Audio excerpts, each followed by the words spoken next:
नमस्कार. Sports कट्ट्याच्या weekly कट्ट्यामध्ये मी आलोक आगाशे तुमच्या सगळ्यांचं स्वागत करतो.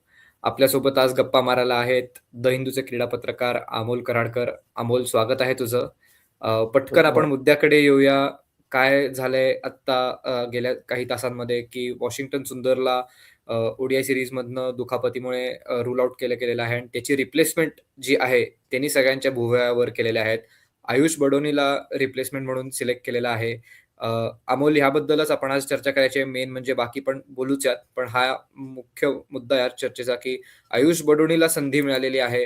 अ, आणि अक्षर पटेल जो की डेझिग्नेटेड ऑलराउंडर आहे या टीममध्ये, T20 वर्ल्ड कपचा व्हाईस कॅप्टन आहे, ज्याला ऑस्ट्रेलिया सीरीजमध्ये, वन डेमध्ये नेलं होतं. हे सगळी घडामोड असताना आयुष बडोनी कुठून आलं मध्ये? काय अमोल, ह्या सगळ्याच्या मागचं रहस्य काय काय सांगतोयस? ओके. वॉशिंग्टन सुंदरला पहिली गोष्ट 5 षटकं टाकली त्यांनी आणि तो परत गेला पहिल्या सामन्यात आणि त्याच्यानंतर तेव्हा रात्री त्यांना भीती वाटत होती. आज सकाळी कन्फर्मेशन झालं. बीसीसीआयने ऑफिशियली घोषणा दुपारी केली, वॉशिंग्टन सुंदर मालिकेबाहेर आणि आयुष बडोनीला आत घेतलं. त्याच्यानंतर जी माहिती मला समजतीये त्यानुसार आणि जे मी द हिंदूसाठी लिहिलंय सुद्धा, की वॉशिंग्टन सुंदरच्या ऐवजी आयुष बडोनी कसा? याच्यात बरेच कंगोरे आय एम शुअर तू पुढे विचारशील. पण पहिला प्रश्न तू जो विचारलाय, अक्षर पटेल का नाही बरं? तर आत्तापर्यंत T20 वर्ल्ड कपला असलेला संघ, याच्यात आधी तिलक वर्माला दुखापत झाली, म्हणजे त्याला सर्जरी करावी लागली. आता वॉशिंग्टन सुंदरला दुखापत झालीये. आत्ता तरी असं आहे, तिलक वर्मा आणि वॉशिंग्टन सुंदरला बरोबर थोडासा वेळ मिळू शकतोय स्वतःचा फिटनेस प्रूव्ह करून T20 वर्ल्ड कपला पूर्ण उपलब्ध असण्यासाठी. अक्षर पटेल तू म्हणलास त्याप्रमाणे तिथला उपकर्णधार आहे. त्याच्यामुळे निवड समिती आणि संघ व्यवस्थापनाने एकत्र निर्णय घेतलेला दिसतोय, की त्यांना अक्षर पटेलला आत्ता वाचवायचंय. तो न्यूझीलंड विरुद्धच्या T20 मालिकेपासून संघाबरोबर असेल. आत्ता या 2 सामन्यांचं त्या दृष्टीने विशेष महत्त्व नाहीये. त्याच्यामुळे त्यांनी असं समजतंय. त्याच्यामुळे अक्षर पटेलच्या ऐवजी एक बॅटिंग ऑलराउंडर ट्रायआउट करूया का? असा प्रश्न आला आणि मग त्याच्यामुळे आयुष बडोनीचं नाव पुढे आलं. Okay, interesting. पण म्हणजे मागच्या आपण काही वर्षांमध्ये आयुष बडोनीला आय-पी-एलमध्ये बघितलं आहे, डोमेस्टिकमध्ये बघतोच आहे. तो दिल्लीसाठी वारंवार खेळतोच आहे, चांगला कॅप्टन सुद्धा आहे. पण अमोल, काही वर्षांमध्ये गौतम गंभीरनी आयुष बडोनीला बऱ्याच ठिकाणी पुश केलं. तो जिथे गेला, तो दिल्लीतनं पुश केलं. लखनौमध्ये होता, तर तिथेही आयुष बडोनी गेला. आता ह्याच्यात पण आलेला आहे. तर हे हे सगळं काही लिंक्ड आहे का? हे हे लिंक वाटूच शकतं आणि याच्यामुळे आयुष बडोनीला नक्कीच फायदा झालेला दिसतोय. पण याचा अर्थ परत मी तेच सांगतो. आयुष बडोनी तू म्हणलास तसं दिल्लीमध्ये त्याला वारंवार संधी मिळायला अ, तेवढी संधी मिळत नव्हती. दिल्लीच्या संघाचं पॉलिटिक्स रणजी ट्रॉफीमध्ये आणि डोमेस्टिक क्रिकेटमध्ये अत्यंत विचित्र असतं. खूप बाहेरून इन्फ्लुअन्स असतं. तिकडे गौतम गंभीरने त्याच्यावर विश्वास दाखवला आणि त्याला पुश केलं आणि त्याला संधी मिळाली. त्याने ते करून दाखवलं. नंतर आयुष बडोनीला लखनौ सुपर जायंट्समध्ये गौतम गंभीर आल्यानंतरच घेतलं गेलं बेस प्राइसला. त्याच्यावर विश्वास दाखवून त्याला संधी दिली आणि त्यांनी ती संधी दोन्ही हातांनी सोनं केलं त्या 2 संधीचं. त्याच्यानंतर आयुष बडोनीला गेल्या वर्षभरात अ, बऱ्याच फॅन्सच्या हे लक्षात येत नाही, की इंडिया ए साठी लिमिटेड ओव्हर्समध्ये, विशेषतः 50 ओव्हर्सच्या फॉर्मॅटमध्ये आयुष बडोनी गेल्या 2-3 मालिका खेळतच आहे आणि त्याच्यात त्यांनी चांगली कामगिरी केली आहे, असं दिसतंय. त्याच्यामुळे आयुष बडोनी अचानक आला का? आणि आयुष बडोनी हा व्हाईट बॉलसाठी वेळ पडल्यास 3-4 ओव्हर्स 50 ओव्हर्समध्ये काढून देऊ शकतो, असं वाटतंय. या सर्व गोष्टींचा विचार करून आत्ता आयुष बडोनीला 15 मध्ये स्थान मिळालंय, असं समजतं. ठीक आहे. आपण 15 मध्ये स्थान मिळालंय म्हणतोय आत्ता. वॉशिंग्टन सुंदर प्लेइंग 11मध्ये होता. पण एक आणखीन एक ऑलराउंडर आहे त्या स्क्वॉडमध्ये, तो म्हणजे नितीश कुमार रेड्डी. आता हे आहे डिबेटेबल, की तो सीम बॉलिंग ऑलराउंडर आहे, हा स्पिनर बॅटिंग ऑलराउंडर आहे, जो स्पिन टाकू शकतो. पण मग नितीश कुमार रेड्डीला जर तुम्हाला ट्राय करायचं नव्हतंच, तर त्याला मग 15 तरी का ठेवताय? मग त्याला रिलीज करा. काय म्हणजे ह्या सगळ्याचं काय लॉजिक आहे? फारच महत्वाचा मुद्दा मांडलास तू आणि याच्याबद्दलही मी इथे इथे म्हणजे बडोद्यात जेव्हा होतो, तेव्हा मी नीट ऑब्झर्व्ह करत होतो. तर निवड समिती प्रमुख अजित आगरकर 2 दिवसाकरता बडोद्यात आले होते आणि त्यांचं शुभमन गिल बरोबर, त्यांचं गौतम गंभीर यांच्याबरोबर बरंचसं डिस्कशन चालू होतं आणि त्याच्यानंतर आत्ता असं समजतंय, की वॉशिंग्टनची दुखापत नसती झाली, तरी नितीश कुमार रेड्डीला दोन्ही सामने खेळवण्यावर भर होता. संघ व्यवस्थापनही म्हणत होतं, की हो त्याला संधी मिळायला पाहिजे, त्याला ट्रायआउट करायला पाहिजे, त्याला गेम टाईमची आवश्यकता आहे.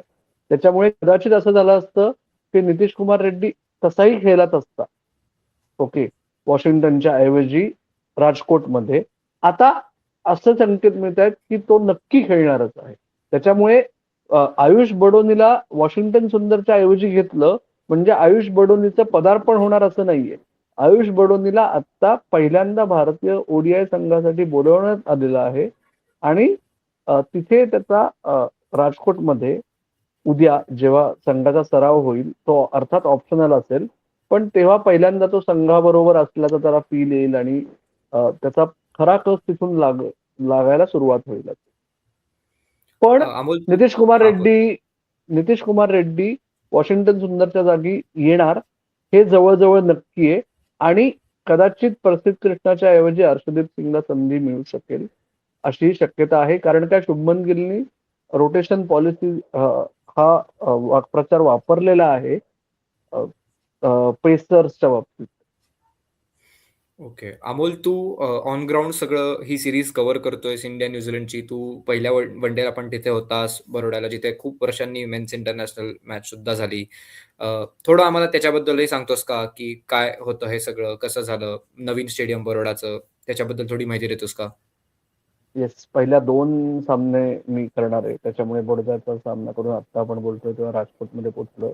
पण ते जे बडोद्यातलं तू म्हणलास ना, 15 वर्षाचा दुष्काळ आंतरराष्ट्रीय क्रिकेट आणि मेन्स क्रिकेटमध्ये टॉप फ्लाइट क्रिकेट कुठलं झालंच नाही. ओके. हे स्टेडियम जे आहे कोटांबी म्हणजे शहरापासून 25 किलोमीटरवर आहे. जसं मुंबईकरांसाठी डी.वाय. पाटील स्टेडियम आहे, पुणेकरांसाठी गहुंजे आहे. तसंच आहे कारण ते नवीन स्टेडियम शहरापासून लांबच बांधावं लागतं. हे स्टेडियम बडोद्याच्या दृष्टीने 30,000 क्षमतेचं स्टेडियम आहे प्रेक्षकांसाठी. बडोदा क्रिकेट संघटनेने हायवे डिस्टर्ब न होता शक्य तेवढी स्मूथ मूव्हमेंट व्हावी. त्याच्यामुळे काहीशे एकर जागा स्वतःहून ॲडिशनल विकत घेऊन मागच्या बाजूने एक वेगळा रस्ता बांधलेला आहे. जिथून प्रेक्षक गाड्या पार्क करून चांगल्या रस्त्यावरून, खडबडीत नसलेल्या रस्त्यावरून चालत येऊन मैदानात जातील. समजतंय तुला मी काय म्हणतोय ते? Yes, yes. हां. सो ते प्रेक्षकांच्या दृष्टीने केलेला विचार त्याच्यातनं दिसतो. सर्वात महत्वाची गोष्ट हे मैदान जे आहे, ते इतकं मॉडर्न बांधलेलं आहे, की ड्रेसिंग रूम मधून दोन्ही ड्रेसिंग रूम मधून एक मजला खाली जाऊन एका बाजूला जिम आहे, दुसऱ्या बाजूला स्विमिंग पूल आहे. त्याच्यामुळे खेळाडू एकीकडे सामना चालू असताना सुद्धा जर रिकव्हरीसाठी जायचं असेल किंवा ट्रेन करायला जायचं असेल, तर ते एका बाजूला जिममध्ये जाऊ शकतात, दुसऱ्या बाजूला स्विमिंग पूल मध्ये येऊ शकतात. आणि खेळाडू म्हणजे न्यूझीलंडची टीम तर पूलमध्ये रोजच डुंबत होती इकडे. भारतीय संघात विराट कोहली 2 दिवस आधी आला इतरांपेक्षा, कारण त्याला मेनली जिम करायचं होतं लवकर. वॉव! इंटरेस्टिंग. आणि आय होप आता इथे मॅचेस तेवढ्या दिल्या जातील. कारण आपल्या इथे प्रत्येक स्टेडियमला मॅचेस मिळण्याची थोडीशी हे असतेच. पण लेट्स होप आणि हे एवढं छान स्टेडियम बांधलेलं आहे, त्याचा जास्तीत जास्त पुरेपूर फायदा घेतील व्ह्यूअर्स हे सुद्धा बघू.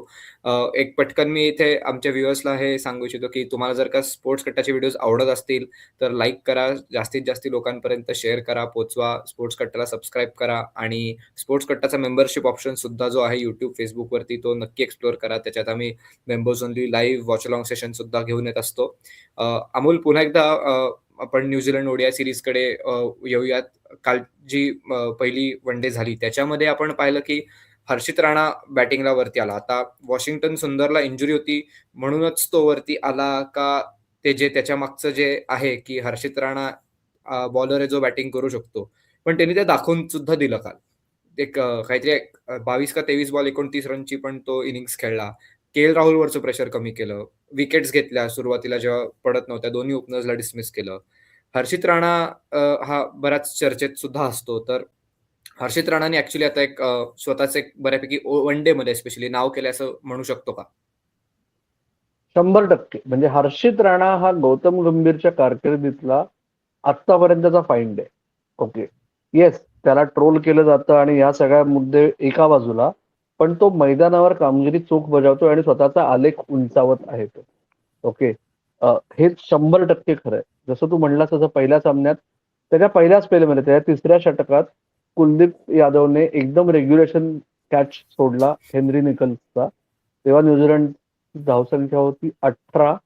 हेनरी निकल्स होता 4 वर आणि त्याच्यानंतर जेव्हा 117 धावांची पार्टनरशिप झाली तेव्हा हर्षित राणाला पाचारण करण्यात आलं दुसऱ्या स्पेलमध्ये. त्यांनी एकामागून एक दोन्ही ओव्हर्समध्ये दोन्ही ओपनर्स जे 50+1 सेट झालेले होते त्या दोघांची विकेट घेतली. त्याच्यामुळे हर्षित राणाने त्याचं गोलंदाजीतलं महत्व सिद्ध केलं. त्याच्यानंतर फलंदाजी तू म्हणलास तसं ते प्रमोशन हे फोर्स्ड होतं. वॉशिंग्टन सुंदर जर हर्षित राणा तेव्हा 31 धावा असताना हव्या असताना बाद झाला नसता तर वॉशिंग्टन सुंदर फलंदाजीलाही आला नसता.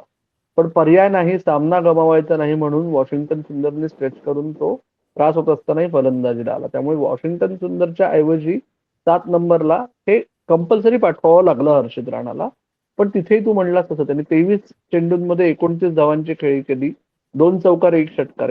कॅल्क्युलेटेड रिस्क घेऊन त्यांनी ही काळजी घेतली की के एल राहुल शेवटपर्यंत रोटेट करून जो चान्स के एल राहुलने मॅच संपवण्यासाठी शेवटून दुसऱ्या षटकात घेतला 49व्या षटकात ते के एल राहुल नीट करू शकेल आणि त्याच्यामुळे हर्षित राणाने स्वतःचा आलेख उंचावत नक्की ठेवलाय. पुढचा मुद्दा सामन्यानंतर जेव्हा तो मीडिया इंटरॅक्शनसाठी आला तेव्हा आम्ही त्याला अर्थात या मुद्द्यावर विचारलं आणि त्यांनी हे स्पष्टपणे मांडलं की संघ व्यवस्थापन माझ्याकडे नंबर 8 वर ऑलराऊंडर या रोलसाठी बघत आहे. मी त्याच्यासाठी प्रयत्न करत आहे आणि माझ्या दृष्टीने आणि म्हणजे त्यांनी स्पष्ट शब्दात सांगितलं की माझा दृढ विश्वास आहे की मी ही भूमिका पार पाडू शकतो आणि त्याच्याकरता अजून जे काही करावं लागणार आहे. कारण हा आपण स्पष्ट विचार करूया की 2027चा वर्ल्ड कप आहे दक्षिण आफ्रिकेत ओडीआयचा. त्याच्यामुळे तेव्हा तुम्हाला पेस बॉलिंग ऑलराऊंडर्सच लागणार आहे. हार्दिक पांड्या जर तोपर्यंत वन डे क्रिकेटसाठी उपलब्ध असेल तर ती जमेची बाजू प्लस अजून एक हर्षित राणा असू शकतो. असा जो मुद्दा आहे तो काय म्हणजे जसं विशेषतः कसोटी क्रिकेटमध्ये मधल्या 4 ते 5 वर्षात 13 देशांमध्ये जाताना शार्दुल ठाकूर टेस्ट मॅचेस मध्ये नंबर 8 वर प्रिफर केला जायचा. तोच रोल हर्षित राणाचा ओडीआय वर्ल्ड कप साठी तरी 2027 साठी आतापर्यंत दिसतोय आणि त्याच्याकरता त्यांनी स्वतःचा खूप एक नंबरचा दावेदार असं त्यांनी स्वतःचं प्रभुत्व सिद्ध केलं. नाही तर हर्षित राणा प्लस हार्दिक पंड्या किंवा नितीश रेड्डी यांच्यापैकी एक जण असं आत्ता तरी दिसतंय. त्यामुळे हर्षित राणाने आतापर्यंत सगळे बॉक्सेस टिक केलेत असं साध्या मराठीत आपण म्हणू शकतो. नक्कीच, नक्कीच. हर्षित राणाने खूपच कन्सिस्टंटली केले आणि आपण ऑस्ट्रेलियामध्ये सुद्धा पाहिलं त्याला खेळताना इव्हन डोमेस्टिकमध्ये सुद्धा तो कळतोय. पण अमोल कुठलीही सध्याची आता इंडियाची वन डे सीरीज ही रोहित आणि कोहली ज्यांना आपण रोको म्हणतो, ह्यांचा मुद्दा काढल्याशिवाय आपण ती कंप्लीट आहे असं म्हणू शकत नाही. त्यामुळे अ, जो सगळ्यांचाच प्रश्न आहे, की बाबा रोहित शर्मा आणि विराट कोहली ज्या पद्धतीने आता रन्स करतायत म्हणजे मला मान्य आहे रोहित शर्मानी जास्ती रन्स केल्या नाहीत, पण तो तरी असा out of form, out of rhythm पूर्ण वाटला नाही. डोमेस्टिक खेळले ते दोघं. विराट कोहलीचं तर म्हणजे प्रश्नच नाही. ज्या रन तो वेगळाच प्लेयर असतो. पण काय वाटतंय या दोघांचा आता म्हणजे 27 साल नेहमीच आपला प्रश्न. 27 साल बाजूला ठेव. ओके. हा साधा मुद्दा आहे. बडोदा हे सगळं रोको बाबतीत रोकोमुळे झालं होतं. बडोदा जे 5 दिवस 5 रात्री भारतीय संघ होता ना इथे आणि वेड लागेल अशी अवस्था होती. म्हणजे जसं ह्या क्रिकेटच्या बाबतीत जी छोटी शहरं आहेत तिकडे जेव्हा 3 वर्षातनं एकदा मॅच येते तेव्हा भारतीय संघ आल्यानंतर काय होतं हे तुम्हाला शब्दात मांडणं कठीण पडतं. म्हणजे मी तो बडोद्यातनं पहिल्यांदा पीस तोच लिहिला कारण म्हणजे तुम्हाला खोटं वाटेल पण भारतीय संघ ज्या हॉटेलमध्ये होता त्या हॉटेलच्या बाहेर आणि त्या संपूर्ण रस्त्यावर भारतीय संघाने चेक इन केल्यापासून आज दुपारी चेकआउट करेपर्यंत हजारो लोक उभी होती. कशासाठी? तर फक्त रोहित आणि विराट दिसतायत का याच्यासाठी. ओके. म्हणजे खरंच असं होतं की एखादी खिडकी जर पडदा उघडला गेला ना, तर असे हजारो लोक करून, कारण खिडकी उघडली की मला हात करण्यासाठी उघडली आहे बुवा.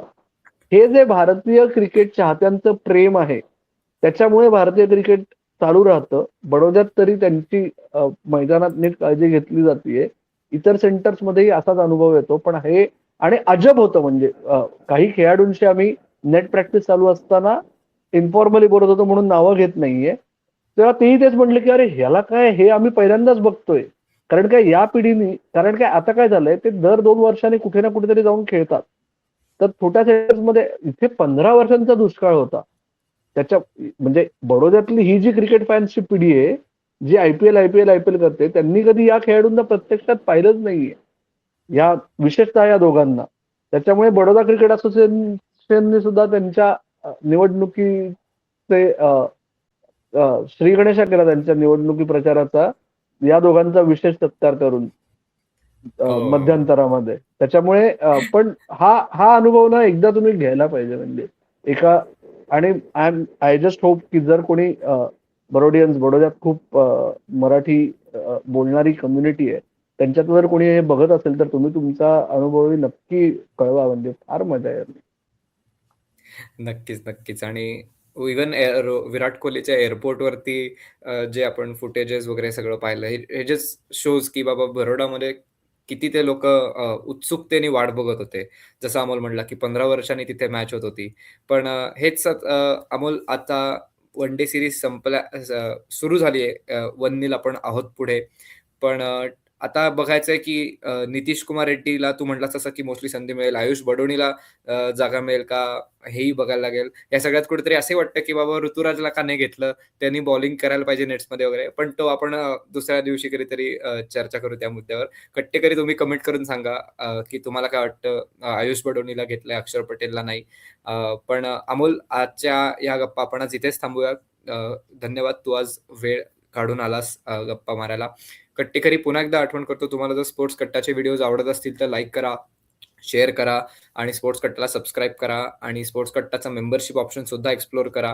त्याच्यात आम्ही members only watch along sessions, live sessions घेऊन येत असतो आणि स्पोर्ट्स कट्टाला सबस्क्राईब केलं असेल, तर त्याच्या शेजारी जो बेल आयकॉन आहे तो दाबून ठेवा. कारण आम्ही लाईव्ह सेशन सुद्धा जास्तीत जास्त आता घेऊन येणार आहोत YouTubeवरती. त्यामुळे अमोल पुन्हा एकदा तुझे धन्यवाद. तू आज आलास गप्पा मारायला. आजचा एपिसोड आपण इथेच थांबूया. तुम्ही मात्र ऐकत राहा, बघत राहा आणि आमची वाट पाहत राहा. धन्यवाद.